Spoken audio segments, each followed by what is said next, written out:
Magandang araw! Sa videong ito, pag-uusapan natin ang entrepreneur at ang mahahalagang katangian na dapat taglayin ng isang matagumpay na negosyante.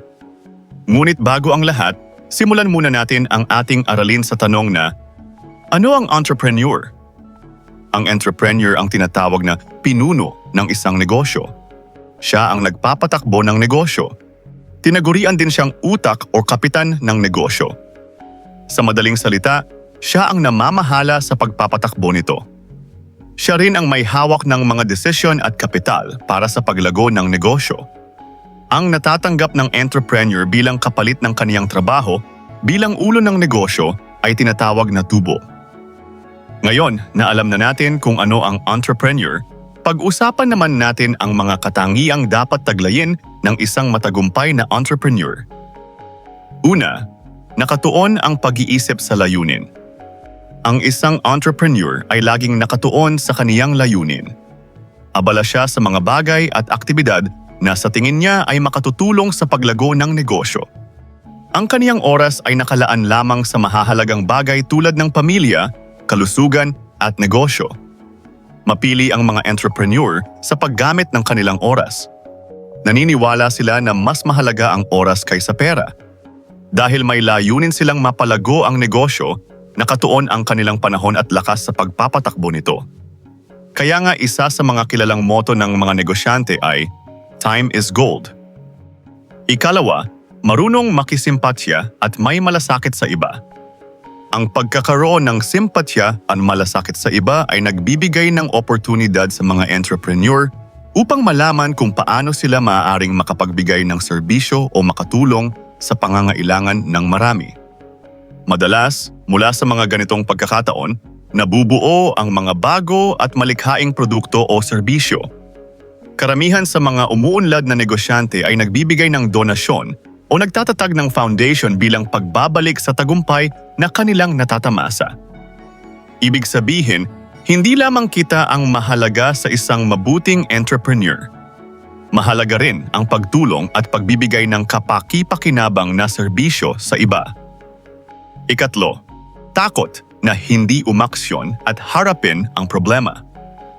Ang takot ng mga entrepreneur ay hindi nagmumula sa takot na magkamali. Mas natatakot sila kapag hindi nabibigyan ng aksyon ang problema. Sa halip na umiwas, hinaharap nila ang suliranin at gumagamit sila ng mga konsepto ng economics sa paggawa ng desisyon, lalo na sa paglutas ng problema.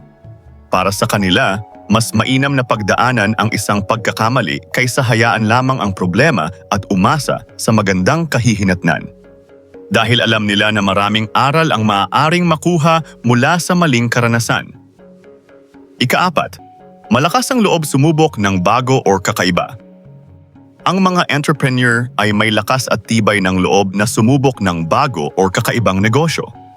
Ngunit bago sila sumabak, sinisiguro muna nilang mayroon silang sapat na kaalaman at pananaliksik. Hindi sila basta-bastang pumapasok sa isang bagay na hindi lubusang pinag-aaralan. Kaya ang mga negosyanteng hindi takot sumubok sa pagbabago ay mas nagkaroon ng pagkakataong magtagumpay, lalo na noong panahon ng pandemya dahil nagawa nilang panatilihin ang kanilang negosyo. Ikalima, may disiplina sa paghawak ng pera. Isa sa magagandang katangian ng mahusay na entrepreneur ay ang pagkakaroon ng disiplina sa paghawak ng pera.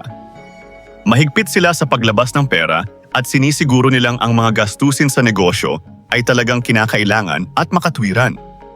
Hindi sila mawaldas, lalo na para sa pansariling kagustuhan.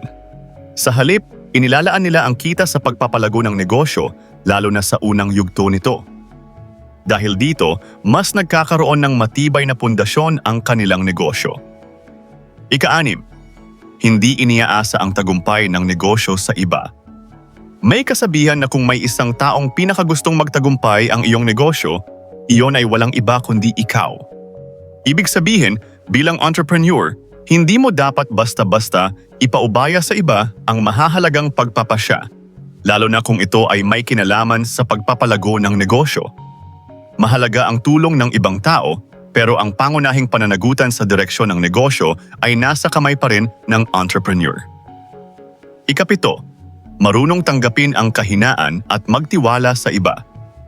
Minsan, mas mainam na ilipat ang ibang responsibilidad sa mga taong mas mahusay sa isang particular na larangan. Sa ganitong paraan, mas nagiging makabuluhan ang oras ng bawat isa dahil nagagamit ito sa mas mahahalagang gawain na may malaking epekto sa negosyo. Mas mabilis ding natatapos ang trabaho kapag ito ay ginagawa ng taong bihasa at gamay ang naturang gawain.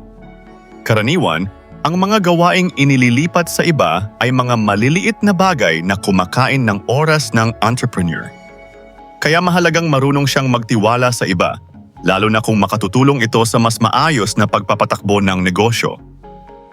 Ikawalo, may kakayahang umangkop o makibagay.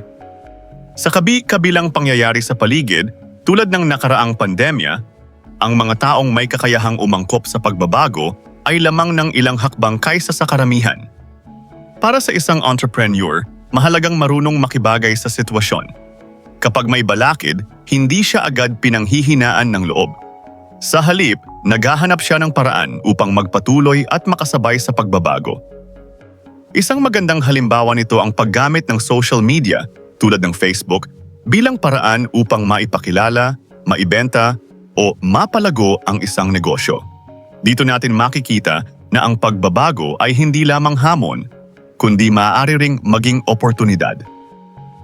Ika-siyam, bukas ang isipan sa pagbabago at mapagpakumbaba. Ang mga entrepreneur ay bukas ang isipan sa pagbabago. Hindi sila nananatili sa isang ideya na hindi na angkop sa kasalukuyan. Bagkus, gumagawa sila ng paraan upang iangkop ito sa anumang pangangailangan sa kasalukuyang panahon. Isa pa sa mga katangian ng isang matagumpay na negosyante ay marunong tumanggap ng pagkakamali at magpakumbaba. Lahat ay pakikinggan at uusisain ng mabuti at pantay-pantay.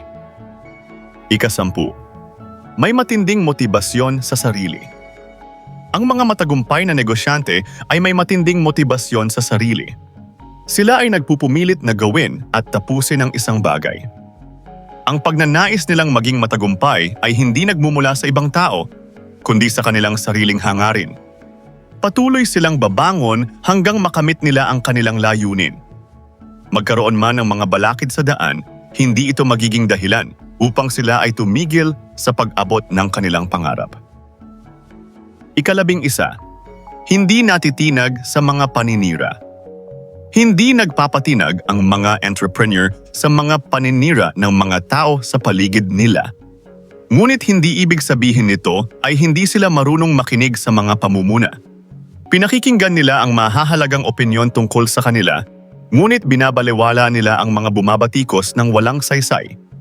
Ibig sabihin, marunong silang kumilala kung alin ang makatutulong sa kanilang pag-unlad at alin ang dapat nang hindi pansinin. Tandaan, ang pagiging entrepreneur ay hindi lamang tungkol sa pagkakaroon ng negosyo. Ito ay tungkol din sa tamang pag-iisip, tamang asal, at tamang paraan ng pagharap sa mga hamon. At diyan nagtatapos ang ating aralin tungkol sa mga katangian ng isang entrepreneur. Kung nakatulong sa iyo ang video na ito, huwag kalimutang i-like, mag-subscribe at i-click ang notification bell para lagi kang updated sa mga susunod nating aralin. Hanggang sa muli! Maraming salamat sa inyong panonood.